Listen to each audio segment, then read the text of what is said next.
Fala pessoal, tudo bem? Como é que vocês estão? Bom, gente, hoje eu estou passando aqui para tratar de um tema bem atual, importante e interessante para o mercado de criptoativos, né? Eu queria tratar aqui sobre o recente julgado do STJ, no âmbito do recurso especial aí, número 2104122 de Minas Gerais, que foi julgado agora recentemente no último mês, que trata sobre a questão da responsabilidade de exchange de criptoativos por eventuais falhas na prestação dos seus serviços aos seus clientes, e uma responsabilidade até objetiva, né? Esse entendimento o STJ construiu com base na súmula 479, a súmula que fala, portanto, que as instituições respondem objetivamente por falhas decorrentes da sua atividade. Tem 4 pontos específicos dessa decisão que me parecem ser importantes e eu quero trazer aqui a título de reflexão, até para os operadores do direito, pessoas que trabalham nessa área, somente sobre a ótica jurídica, possam refletir um pouco sobre esse julgado, pontos que me parecem ser importantes.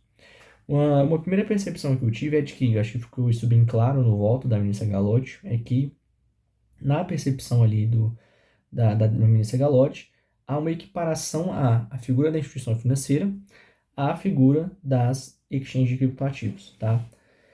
A gente sabe que a conceituação da instituição financeira consta lá do artigo 17 da Lei 4595, que é a lei entendida como a lei da reforma bancária, e a gente percebe, portanto, que o STJ tenta equiparar uma atividade de uma instituição financeira tradicional a uma atividade de exchange. Eu só tenho algumas ponderações a fazer a respeito desse assunto, são as seguintes. Primeiro, no artigo 17, a conceituação trazida pelo legislador é de que eu vou considerar como instituição financeira qualquer pessoa jurídica de direito público ou privado que, de maneira acessória ou principal, realize 3 atividades específicas: a intermediação, a aplicação ou a captação de recursos financeiros em moeda corrente ou em moeda estrangeira, portanto, em moeda nacional ou em moeda estrangeira. E ao final desse dispositivo traz também a figura de que eu posso entender como uma instituição financeira uma dessas pessoas jurídicas que realize a custódia de propriedade de terceiros. Por que essa compreensão é importante? Porque, na minha percepção, baseada nessa ideia de captação, de coleta ou de intermediação de recursos financeiros em moeda corrente ou em moeda estrangeira, não faria sentido a tentativa de equiparação de um exchange nessa primeira parte do dispositivo.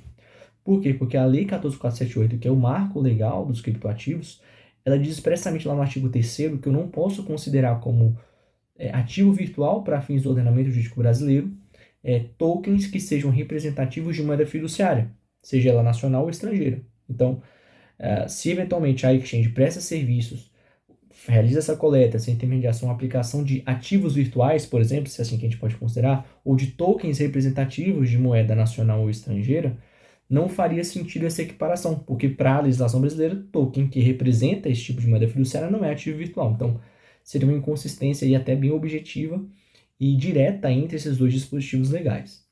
Porém, o enquadramento que a lei faz, que o precedente faz, perdão, é em relação à parte final do dispositivo.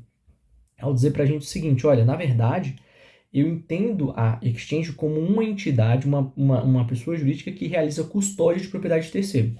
Aí sim a gente pode partir do pressuposto e começar a entender, eventualmente, essa linha de argumentação. Porque, de fato, tem exchanges que realizam a custódia desses criptoativos, certo? Para os seus clientes. Óbvio que isso também vai depender do tipo de operação, da modalidade de negócio, do modelo de negócio que cada exchange adota. Mas sim, há essa possibilidade de enquadramento. Então, à luz do artigo 17 do 4595, a gente poderia eventualmente compreender esse enquadramento, tá? Mas existem outros pontos que são importantes nesse não que a gente tem que entender bem.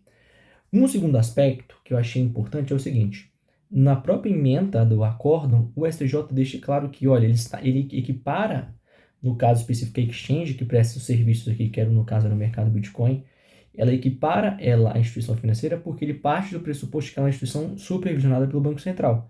E por ser supervisionada, automaticamente ela será instituição financeira. Aqui é importante a gente ter muita atenção, porque, como a gente sabe, instituição financeira é diferente de instituição de pagamento. E a autorização que o mercado Bitcoin possui como entidade regulada pelo Banco Central é para operar como instituição de pagamento. E assim como ele consta no âmbito do próprio Banco Central, da consulta que é feita. Então, instituição de pagamento não é instituição financeira, são instituições supervisionadas com natureza diferente, tá? Então, essa equiparação que o STJ faz me parece um pouco equivocada.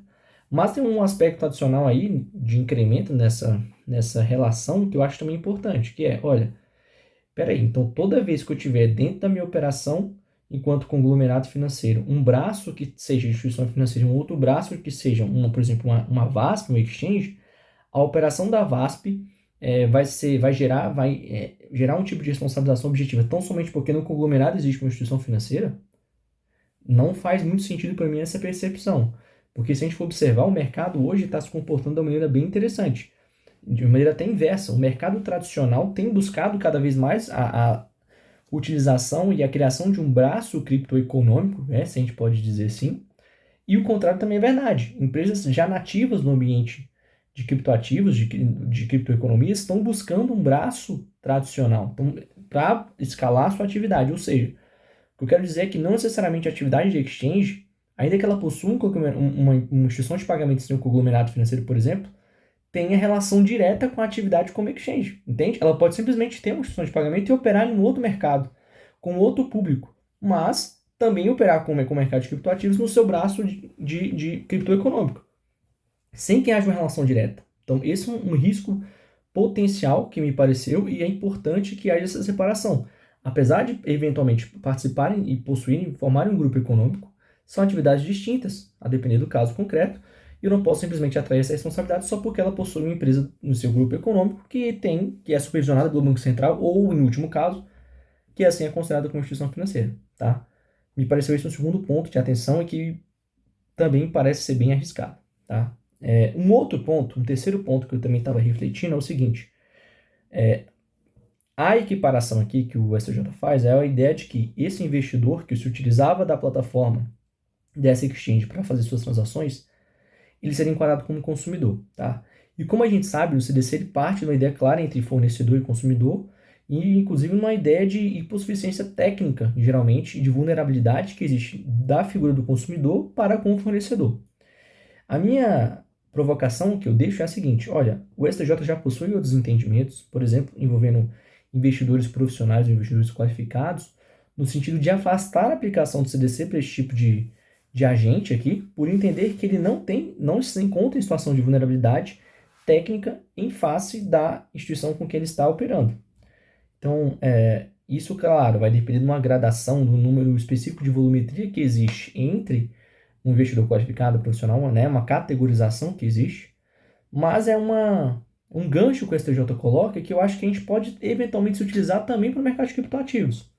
Afinal, quem busca esse tipo de ativo para investir, seja para fins de investimento, seja para fins de meio de pagamento, busca partindo do pressuposto de que esse que esse usuário até ele possui algum tipo de expertise, de conhecimento técnico sobre esse assunto, por ser um ambiente muito específico e muito técnico. Então, geralmente quem busca esse tipo de atividade é alguém que estuda bastante esse assunto. Então, a reflexão que eu trago é, será que não é possível nós pensarmos ou concebermos uma ideia realmente de usuário do serviço de criptoativos e das exchanges que detém assim um nível alto de conhecimento, portanto que não esteja em uma situação de vulnerabilidade técnica em face da instituição com quem ele está tendo relações, a instituição que está prestando esse serviço a ele. Então me parece que a gente poderia também pensar por essa linha. Será que a gente não pode importar um pouco dessa compreensão e dessa percepção que já existe na própria jurisprudência do STJ também aqui para o âmbito dos criptoativos? E, por último, e não menos importante, um quarto ponto que eu achei interessante é o seguinte. No caso concreto, o que gerou a responsabilização da exchange foi o fato de que ela não teria comprovado que utilizou o mecanismo de autenticação de 2 fatores para que a transação fosse realizada por esse usuário. E aí é interessante que até o próprio STJ traz, olha, como você não comprovou por e-mail, que você enviou e-mail para que ocorresse a dupla autenticação, você incorreu em falha. Uma falha de segurança. Entretanto, ao que parece, o usuário também realizou a transação, ou houve um ataque hacker, na verdade, que se utilizou da senha pessoal dele para realizar a transação. O que eu trago de reflexão aqui é o seguinte, olha, e o STJ fala sobre isso no julgado, tem casos específicos da jurisprudência do STJ em que ele entende que, olha, se o sujeito se utilizava, por exemplo, de um cartão magnético e possuía a senha pessoal para fazer a transação, não há que se falar em responsabilidade da instituição financeira, porque não tinha como ela prevenir esse tipo de transação. Se ele tinha um meio físico para execução daquela transação e dispunha também da senha necessária pessoal para realizar aquela transação. Eu não tenho como falar em falha da instituição financeira num cenário como esse.